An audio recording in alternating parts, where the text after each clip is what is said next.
Müştəri dəvət edib, kondisioner işləmirdi. Puskavo yatmışdı, mikrofaratı dəyişdi, kondensatoru qoyduq. Bir də freon ala bilərmişik.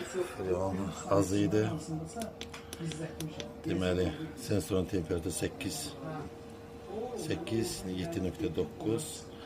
Bura freon temperaturu 0.5. Arasında olan fərq de budur. Bu da normativdir qazın. Yəni 4-7 arası olmalıdır.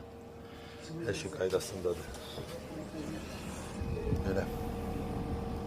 Hər şey qaydasında. Köhnə kondisionerdir 2012-ci ilində.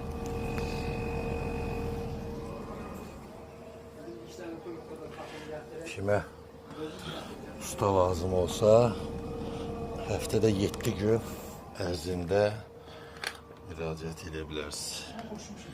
Nömrəmiz 050 820 25 35 Fuat.